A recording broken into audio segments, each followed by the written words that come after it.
नमः संस्कृताय। तो आज का विषय है हमारा पिछली जो कारका थी उसकी व्याख्या 16वीं कारका। गौड़ी सारूपा और गौड़ी साध्वसाना का मम्मट द्वारा निदर्शन।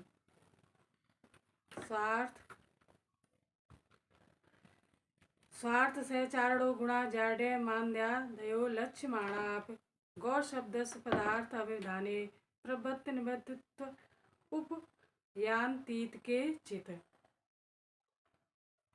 सादृश्य हेतु रूप से हेतु वाले ये आध्यारोप और आद्वसान रूप भेद क्रमशः गौरवाहिक गौर्यम इन वाक्य प्रयोगों में दृष्टिगत होते हैं।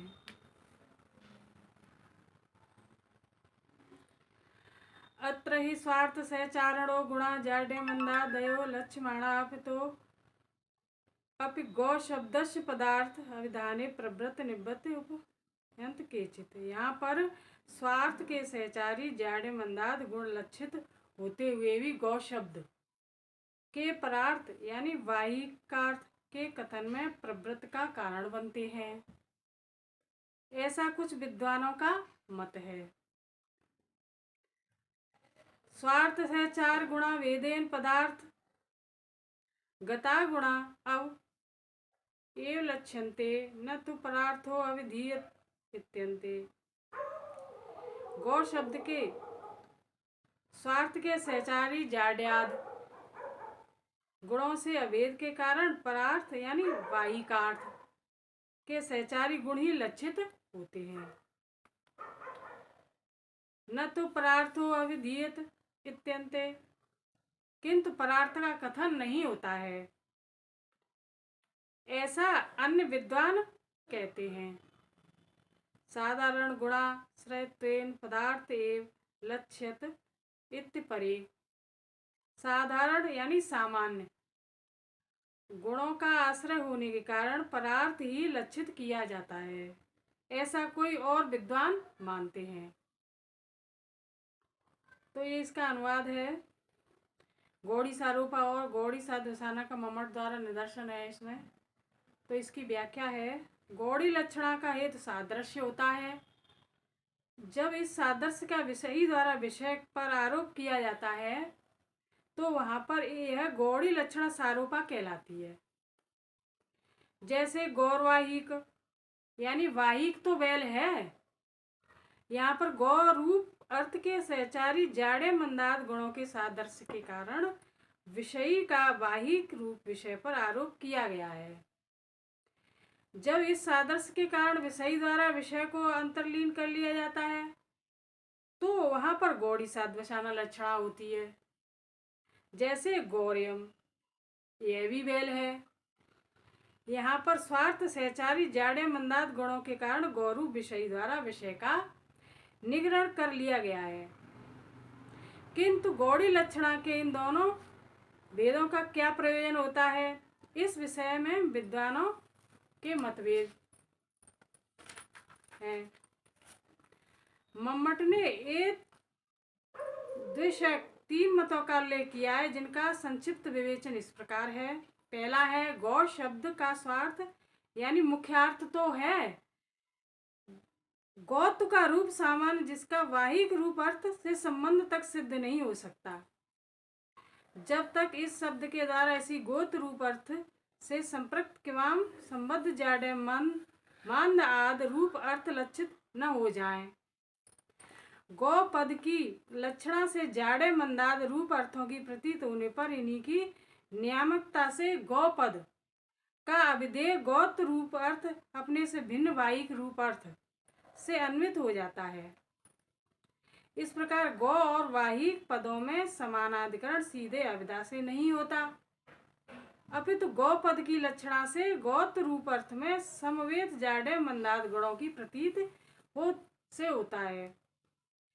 इन लाक्षार्थ रूप जाड्याद गुणों के कारण ही गौ पद अपने अर्थ से भिन्न वाहिक रूप अर्थ का अभिधान साक्षात प्रतिपादन करने लगता है और अपने से भिन्न अर्थ के अवबोधन में ही प्रयोग योग्य हो जाता है। इस प्रकार गौर शब्द का वाहिक के साथ अभेदान्वय हो जाता है और लक्षण तथा अविधा दोनों वृत्तियों द्वारा यह वाक्यार्थ हो जाता है जाड्याद वद भिन्नौ वाहिक। इस मत का आख्यान करने वालों को केचित कहकर मम्मट ने इस मत में अपने अरुचि प्रदर्शित की है। कारण यह है कि इस मत में 3 दोष स्पष्ट परिलक्षित हो रहे हैं, जो इस प्रकार हैं। पहला है गौर शब्द का वाहिक में संकेत न होने के कारण वह अविधा वृत्ति से वाहिक का बोध नहीं करा सकता। दूसरा है जाड्याद गुण तो लक्ष्य है, शक्य नहीं, अतः वे शब्द का प्रबत निबत नहीं हो सकते, क्योंकि शब्द का प्रबत निमित्त तो शाक्यतावच्छेदक या वाच्यार्थ ही होता है। तीसरा है अविधावृत्ति तो गौ शब्द से गौत अर्थ का बोध कराने के पश्चात समाप्त हो जाती है और वाहिक का बोध कराने के लिए वह पुनर्जीवित नहीं हो सकती। तो पहला था गौ शब्द का स्वार्थ मुख्यार्थ तो है। अब दूसरा है इसका कुछ विद्वानों का कथन है कि गौरवाहिक और गौरव आदि प्रयोगों में गौत रूप अर्थ का वाचक गौपद अपने अर्थ से सर्वथा भिन्न वाहिक रूप अर्थ का अभिधान साक्षात प्रतिपादन नहीं कर सकता। अभिधा वृत्ति द्वारा यह संभव ही नहीं, क्योंकि वह तो अपने द्वारा संकेतित अर्थ का ही प्रतिपादन करती है, परार्थ का नहीं। यहाँ तो केवल लक्षणा की संभावना है, जिसके कारण वाहिक गत उन जाड्य यानी मानदाद गुणों की प्रतीत हो रही है, जो गौ गत जाड्य मानदाद गुणों से सर्वत्र अभिन्न एवं एक रूप गुण है। तात्पर्य है कि इस मत के अनुसार वाहिकगत जाड्याद गुण लक्ष्य है और ऐसी स्थिति में गौरवाहिक का वाक्यार्थ होगा गौगत जाड्य सजातीय जाड्यवान वाहिक, अर्थात गौ में विद्यमान जाड्याद के सजातीय जाड्याद से युक्त वाहिक। इस मत के प्रतिपादकों को मम्मट ने अन्य ने कहा है। इस प्रकार इस मत में भी उनकी अरुचि प्रतीत होती है। इस मत को स्वीकार करने में सबसे बड़ा दोष यह उपस्थित हो जाता है कि यदि जाड्याद गुणों में लक्षणा होगी, उनकी इनका गुणी या धर्मी वाहिक के साथ समानाधिकरण कैसे हो सकेगा। गुणों का बोध तो लक्षणा द्वारा होता है और जाड्याद विशिष्ट गुणी का बोध आक्षेप द्वारा होता है। यह बात समझ में नहीं आती कि लक्षणा मानकर भी आक्षेप अनुमान यानी मानना कहाँ तक उचित है। तो ये दूसरा है उनका मत। अब ये तीसरा है, कुछ विद्वानों की मान्यता है कि गौरवाहिक और गौरव ऐसे प्रयोग हैं जिनमें गौ पद की लाशक्त स्पष्टता वाहिक रूप अर्थ को लक्षित कर देती है, क्योंकि यह यहाँ पर गौरू विषयी वाहीकरण विषय में सादृश्य नियामक आरोप और अध्यावसान का यही रहस्य है कि यहाँ पर गौ पद से लक्षित वाहिक जाड्याद रूप ऐसे गुणों का आश्रय है जो न तो गौ गत ही कहे जा सकते और न वाहिक ही गत, अपितु दोनों में समवेत साधारण गुण है। इस प्रकार गौ तथा वाहिक दोनों शब्द एक ही अर्थ का बोध कराते हैं और गौरवाहिक का वाक्यार्थ जाड्याद गुण विशिष्टो वाहिक, अर्थात जाड्याद गुणों से विशिष्ट वाहिक हो जाता है। तो यहाँ पर काव्य प्रकाश के व्याख्याकारों की राय में यही मम्मट का अभीष्ट मत है और इसी मत की पुष्टि हेतु उन्होंने कुमारल स्वामी की सूक्त को धृत किया है, जिसका विवेचन हम यहाँ पर प्रस्तुत कर रहे हैं। उक्त उच्चान्यत्र अवधेया विना भूत प्रतीतिर लक्षणोच्यते लक्ष्यमाण गुणैर्योगाद वृत्तेरिष्टात् गौड़ता। यह वार्तिक है। तो अन्यत्र मतलब अन्य ने कहा है अवधेयार्थ से अभिभूत यानी संबद्ध अर्थ की प्रतीत लक्षणा कहलाती है। लक्षित होने वाले गुणों से योग के कारण ही लक्षणा वृत्त की गौड़ता इष्ट होती है। अथवा लक्ष्यमाण गुणों से योग के कारण ही गौड़ी लक्षणा इष्ट होती है। तो यहाँ अविनाभावो अत्र संबंध मात्रम न तो नान्तरीयकत्वम, यहाँ पर अविनाभाव संबंध मात्र का पर्याय आंतरिकत्व या व्याप्त का नहीं।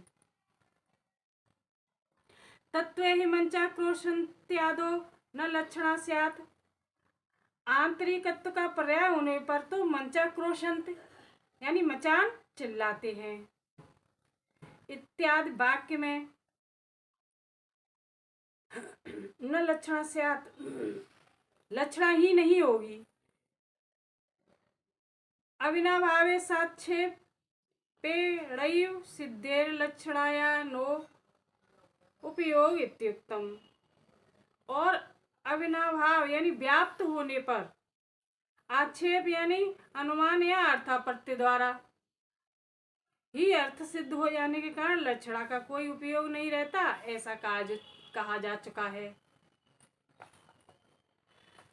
तो इसका ये अर्थ है, अब व्याख्या है, अविधेयार्थ से अविनाभूत रूप अर्थ की प्रतीत की शुद्धा लक्षणा कहते हैं, किंतु लक्ष्यमाण अथवा लक्षित किए गए गुणों के योग अथवा साधारण गुणाश्रयत्व के कारण गौड़ी लक्षणा होती है, ऐसा कुमारिल भट्ट का मत है। मम्मट को भी यही मत अभीष्ट है। कुमारिल स्वामी की सूक्त में उल्लिखित अविनाभाव शब्द का अर्थ मम्मट की सम्मत में संबंध मात्र है, तांत्रिकत्व किवाम व्याप्त नहीं है। परिभाषित दृष्टि से तो अविनाभाव शब्द व्याप्त का ही पर्याय है, जहाँ के एक अर्थ के बिना दूसरे अर्थ का होना संभव न हो वहाँ अविनाभाव होता है।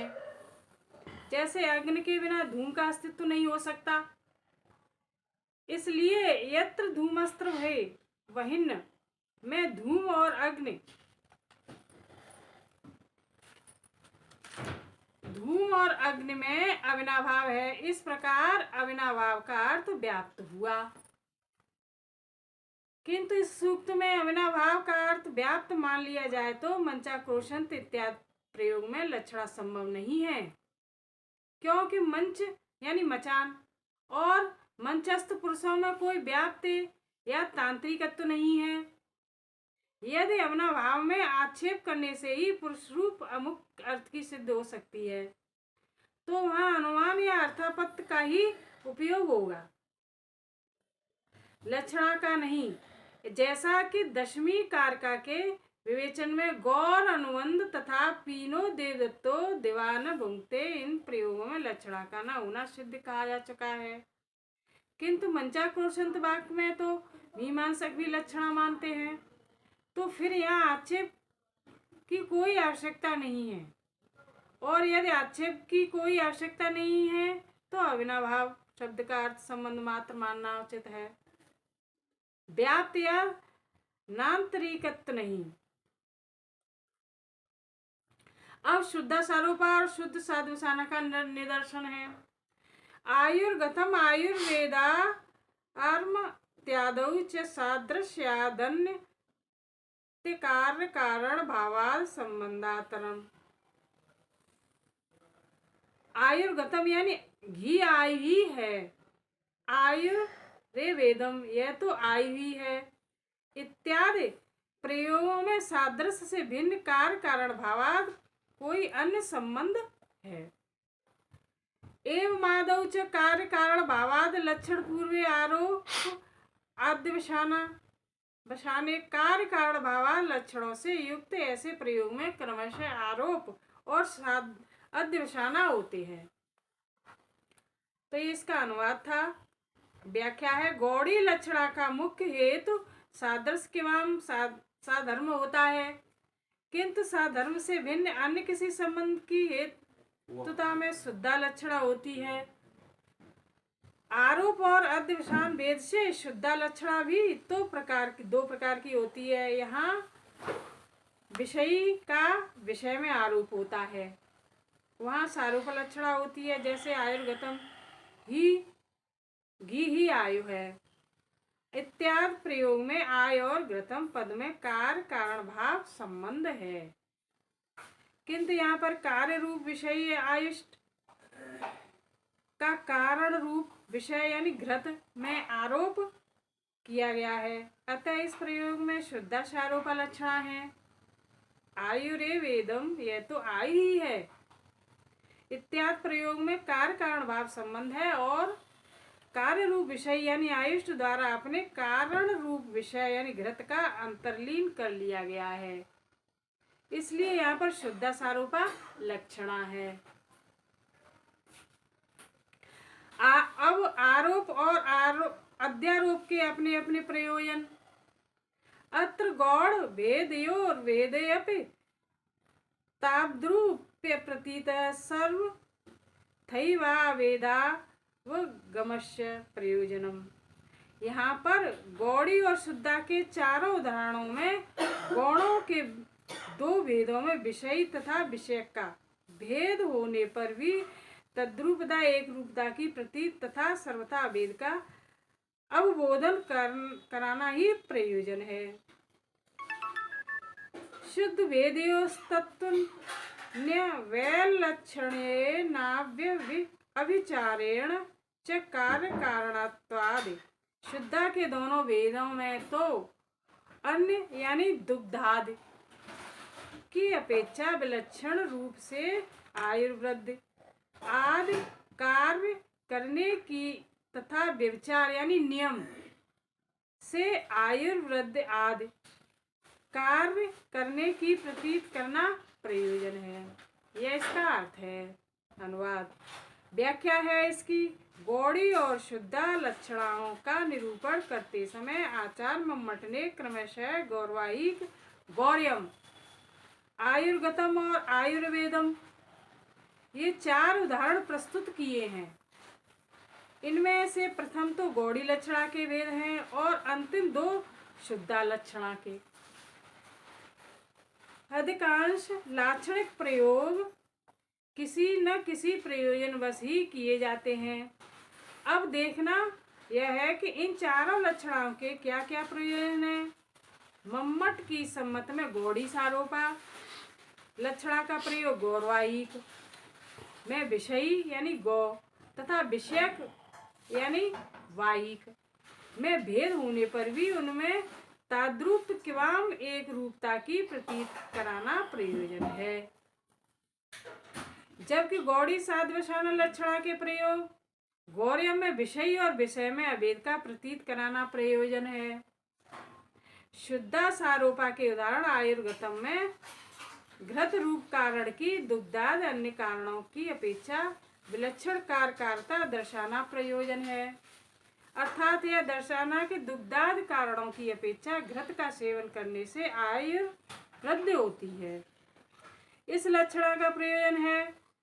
शुद्धा साधुसाना के उदाहरण आयु रे वेदम, यह तो आयु ही है के प्रयोग का प्रयोजन वह यह प्रतीत कराना है कि इस आयु वर्धक घृत का बिना व्यभिचार के किवाम नियम पूर्वक सेवन करना चाहिए। अब लक्षणा के नियामक अन्य संबंधों का निदर्शन है। क्वचित्ता दर्त्यादुपचार यथा इंद्रार्थ स्थूणा इंद्र। कहीं तादर्थ यानी उपकारक भाव के कारण उपचार यानी लाक्षणिकता होती है। जैसे इंद्र के लिए स्थूणा यानी स्तंभ को स्थूणा इंद्र अथवा यानी यम इंद्र कहते हैं। क्वचित स्वाम्य भावाद यथा राजकीय पुरुषो राजा। कहीं स्वस्वभाव भाव के कारण लक्षणा होती है, जैसे राजकीय पुरुष अमात्याद को पुरुषों राजा या राजा राजैव यानी राजैवायम कहा जाता है।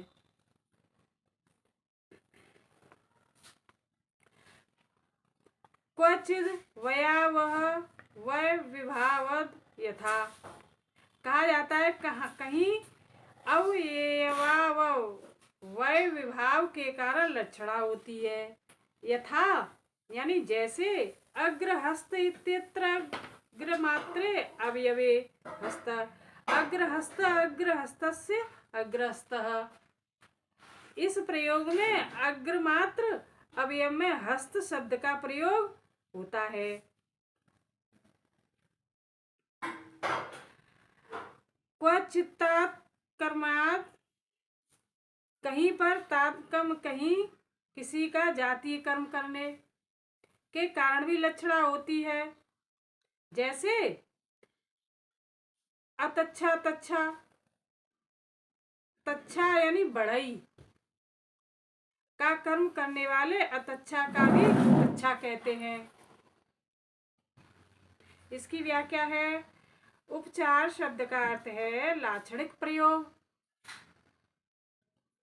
न्याय सूत्र का वास करते हुए भाष्यकार ने अद्वधावे तदुपचार का अतच्छ शब्दस्य तेन शब्दे नाविधानम, यानी विद्यमान शब्द द्वारा अविद्यमान शब्दों के अर्थ का कथन किया है। यही लाक्षणिक प्रयोग है। मम्मट की सम्मत में गौड़ी लक्षणा का हेतु तो केवल सादृश्य होता है, किंतु सादृश्य से भिन्न जितने भी संबंध हैं वे सब शुद्धा लक्षणा के हेतु होते हैं। मम्मट ने कार्य कारण भाव संबंधिनी लक्षणा का निदर्शन तो शुद्धा सारोपा यानी आयुर्गतम और शुद्धा साध्यवसान आयुर्वेदम के निरूपण में कर दिया है। इस प्रकार इस प्रकरण में कार्य कारण भाव भिन्न अन्य संबंधों से होने वाली लक्षणा का निदर्शन किया है।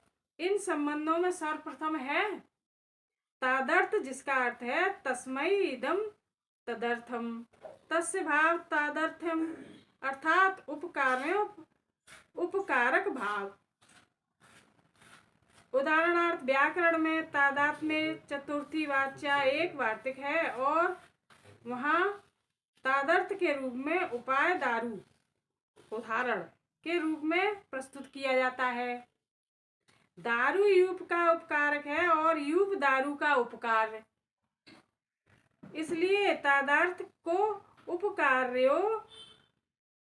उपकारक भाव कहते हैं। यूपाय दारू के प्रयोग में तो लक्षणा नहीं है, किंतु कहीं कहीं तादर्थ में लक्षणा देखी जाती है। जैसे इंद्रार्था इंद्र निमित्तिक, यानी इंद्र निमित्तिक, स्थूणा के लिए स्थूणा इंद्र अथवा इंद्र प्रयोग किया जाता है। स्थूणा इंद्र प्रयोग करने पर शुद्धा सारोपा लक्षणा होती है और इन किवाम इन यमेव इंद्र यानी प्रयोग करने पर शुद्धा साधुसान लक्षणा हो जाती है।